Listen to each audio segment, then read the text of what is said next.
What's up sa inyo guys? Ako nga pala ulit si Eljan at nagtataka ba kayo kung bakit hindi ako masyadong active mag-vlog ngayon? Ang dahilan ay ito. Ito mga boss. Ayan, so i-withdraw natin yung kinita natin sa pag-affiliate. Sa totoo lang, ang tagal ko na nagko-content at gumagawa ng content, nag-affiliate. Pero ngayon lang halos napapansin yung mga video ko.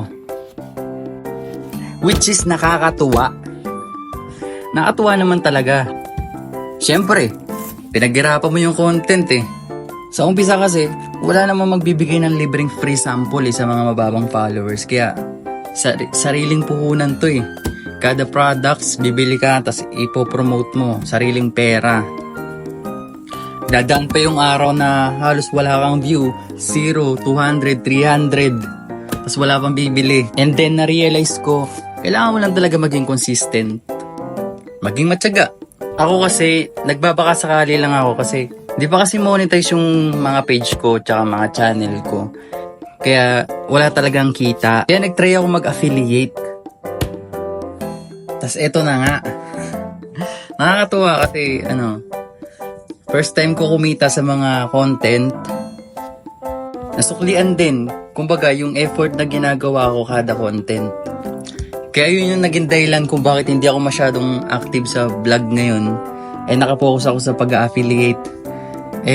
Iniisip ko, try ko rin kaya mag-live ng mga products, Kasi yan, totoo niyan, na-inspire ako sa mga nakikita ko nag-affiliate na nakabili na ng mga bahay, ng kotse. Talagang nabago yung buhay nila sa pag-affiliate, tsaka pagla-live selling. Kaya gusto ko siya i-try. Ang problema, hindi kasi ako madaldal na tao. Kaya kung mapapansin nyo, puro ako voice over sa mga video ko. Kaya pinag-iisipan ko pa kung kaya ko ba mag-live. Pero sa ngayon, nag-focus muna ako sa mga video.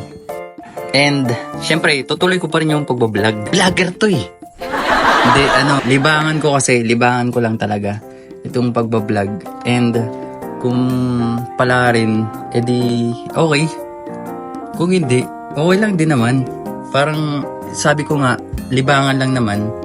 Pero sa ngayon, gusto ko talaga mag-focus dito sa pagiging affiliate. Gusto ko makagawa ng mas quality video para mas maraming engagement ang makuha natin. Kaya natin yan. Kaya sa mga kapwa content creator, sa kapwa affiliator dyan, huwag kayo susuko. Galingan nyo lang yung mga video nyo. Ituloy nyo lang yan. At the end of the day, mapapansin din tayo. Magbubunga din lahat ng effort na ginawa natin.